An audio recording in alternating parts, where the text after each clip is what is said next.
হলো তাদের ভণ্ডামি, এটা তাদের বাড়াবাড়ি। তাদের পিছনে ব্যাকগ্রাউন্ডে কোনো পলিটিক্যাল শক্তি আছে। ডাক্তাররা রাজনীতি করে, রাজ্যের মুখ্যমন্ত্রীকে বিশ্বাস নেই, মাসে যখন মাইনে পান তখন বিশ্বাস হয়। সিদ্দিকুল্লাহ চৌধুরী মহাশয় যে কথাগুলো রানী রাসমণি রোড থেকে দাঁড়িয়ে বলেছেন, ওই কথাগুলো বিধানসভার মধ্যে বলুক, আর আমি যখন বিধানসভার মধ্যে বলবো অন্তত একবার টেবিলটা চাপ রাখ। এটুকু আপনারা সিদ্দিকুল্লাহ চৌধুরীর কথাটা বাদ দিন, আপনারা সংবাদ জগতের মানুষ, আপনারা সিদ্দিকুল্লাহ চৌধুরীকে বাদ দিন। এতদিন পর্যন্ত সিদ্দিকুল্লাহ চৌধুরী খায় না মাথায় দেয়, সিদ্দিকুল্লাহ চৌধুরী কোনো ব্যক্তির নাম নাকি কোনো জুতোর নাম, নাকি কোনো চপ্পলের নাম, এটা জানতাম না। আপনারা নওশাদ সিদ্দিকীর দিকে নজর দিন, কারণ নওশাদ সিদ্দিকী হচ্ছেন একটা বাংলার এমন বাঘ, বাংলার মুসলিম সমাজের জন্য যিনি কথা বলছেন, যিনি লড়াই করছেন, আদিবাসীদের জন্য লড়াই করছেন, বাংলার সর্বোপরি মানুষের জন্য লড়াই করছেন, তাকে বারবার হুমকির শিকার হতে হচ্ছে, বারবার আক্রমণের শিকার হতে হচ্ছে।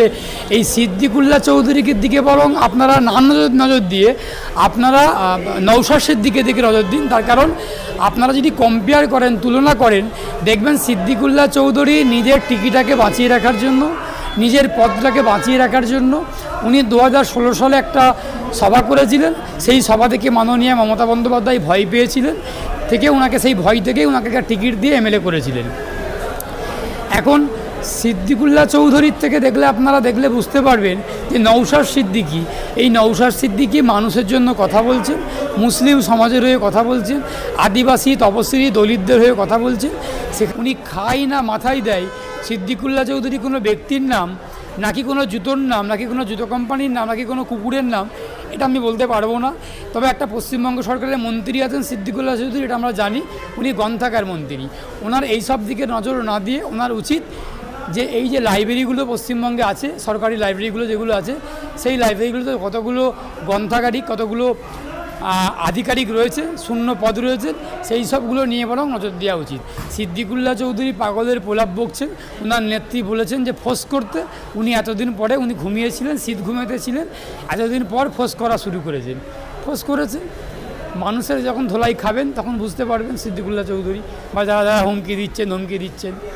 দেখুন, রাজ্য সরকার একটা এমন বেহায়া সরকার, এই সরকার বারবার একের পর একটা বেআইনি, একটা অসাংবিধানিক কথাবার্তা, একের পর এক বেআইনি কাজকর্ম করে। সেটা তারা সুপ্রিম কোর্টেতেও রাজ্য সরকার গিয়ে এইটা বোকার মতো একটা কাজ করেছেন। আমি রাজ্য সরকারকে বলবো, তাদের শুভ বুদ্ধির উদয় হোক, রাজ্য সরকার একটু আইন মেনে কাজ করুক। লাইভ স্ট্রিমিং হচ্ছে সুপ্রিম কোর্ট বলেছেন যে এটা একটা জনস্বার্থ সুমোটো করার জন্য, জনস্বার্থে, জনগণের স্বার্থে মামলাটা হচ্ছে। তো সেই মামলার লাইভ স্ট্রিমিং জনগণ দেখবেন, এটা স্বাভাবিক ব্যাপার, এটা অস্বাভাবিক কিছু নয়, এটা খুব স্পষ্ট কথা। তো সেইখানেতে রাজ্য সরকারের যে কোনো অসৎ উদ্দেশ্য নিয়ে, অসৎ ভাবনা চিন্তা নিয়েই সুপ্রিম কোর্টকে বোঝানোর চেষ্টা করেছিল যে যাতে লাইভ স্ট্রিমিং না হয়। কারণ লাইভ স্ট্রিমিং হলে সত্যটা দেশের মানুষ, বাংলার মানুষ দেখতে পাবেন, দেখতে পাচ্ছেন। পশ্চিমবঙ্গ সরকারের যে খারাপ আর্গুমেন্ট, পশ্চিমবঙ্গ সরকারের যে একটা বোকার মতো কথাবার্তা, জনগণের বিপক্ষে গিয়ে কথাবার্তা, জুনিয়র চিকিৎসকদের বিরুদ্ধে গিয়ে কথাবার্তা, সেইগুলো হয়তো রাজ্যের মানুষ, বাংলার মানুষ, দেশের মানুষ এবং জুনিয়র চিকিৎসকরা দেখতে পাচ্ছেন, দেখতে পেয়ে যাবেন। সেই ভয় থেকেই হয়তো রাজ্য সরকার বলেছিলেন, আর্গুমেন্ট করেছিলেন, রাজ্য সরকারের আইনজীবীকে দিয়ে বলেছিলেন যে যাতে লাইভ স্ট্রিমিং না হয়। লাইভ স্ট্রিমিং হলে রাজ্য সরকারের যে এই যে খারাপ দিকগুলো, সেগুলো মানুষ দেখতে পেয়ে যাবে, জানতে পেয়ে যাবে। সেই জায়গাটাতেই রাজ্য সরকারের ভয়, এটাই, এই কারণেই ওনারা বলেছেন। তো সুপ্রিম কোর্ট একটা সপাটায় চড় মেরেছেন।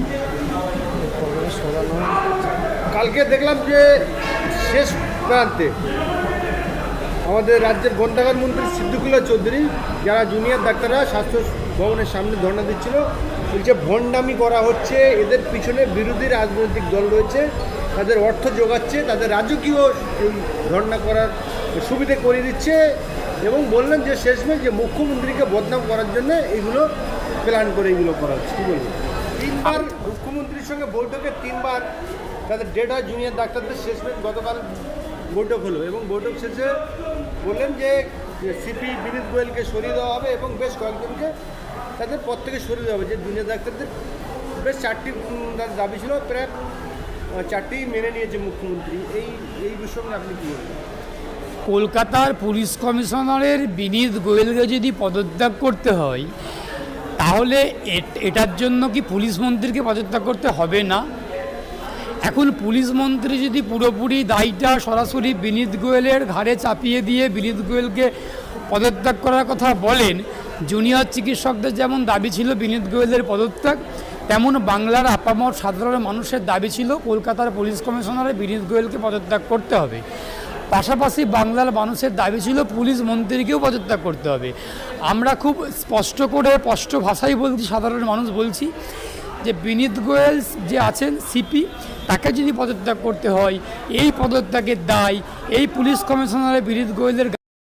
এই আরজি কর মামলা নিয়ে সুপ্রিম কোর্টে সুমোটো হয়েছে, সে মামলার হিয়ারিং চলছে, সেটা একটা বিচার বিভাগীয় ব্যাপার এবং সেটা একটা বিচারাধীন ম্যাটার। সেটা নিয়ে যেমন বিচারের প্রক্রিয়া চলা উচিত সেই রকম ঢঙেই সেই রকম তালেই বিচার প্রক্রিয়া এগিয়ে যাচ্ছে।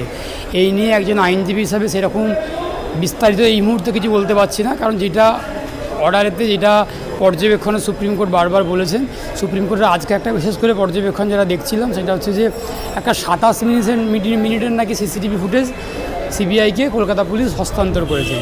সেটা নিয়ে সুপ্রিম কোর্ট একটা খুব বিরক্তির সঙ্গে একটা মন্তব্য করেছেন।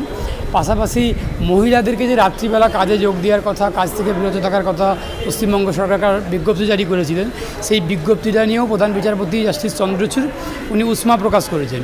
পাশাপাশি জুনিয়র চিকিৎসকদেরকেও বলেছেন বা পর্যবেক্ষণে জানিয়েছেন যে জুনিয়র চিকিৎসকদের কাজে ফেরা উচিত। এই পরিপ্রেক্ষিতে একজন আইনজীবী হিসেবে আমি বলবো যে সুপ্রিম কোর্ট যেমন যেমন নির্দেশ দিচ্ছে সেই নির্দেশগুলোকে আমাদের সবাইকেই মাথায় রাখতে হবে।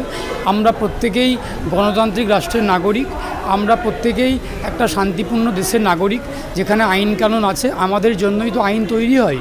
তো সেই আইনের ওপর দাঁড়িয়ে সুপ্রিম কোর্ট কিছু কিছু নির্দেশ দিচ্ছে। আমি আশা করব সেই নির্দেশগুলোকে পুঙ্খানুপুঙ্খভাবে সবাই মেনে চলবেন, আমরা সবাই মেনে চলব। পাশাপাশি জুনিয়র চিকিৎসকদের যে দাবিগুলো, সেই দাবিগুলোকে যেমন পশ্চিমবঙ্গ সরকার কালকে মিটিং করেছিলেন, মুখ্যমন্ত্রী এবং মুখ্য সচিবের সঙ্গে জুনিয়র চিকিৎসকদের আলোচনা হয়েছে, সেই আলোচনাতে নাকি একটা ফ্রুটফুল রেজাল্ট বা একটা ফলপ্রসূ হয়েছে, যেটা বুঝতে পারছি।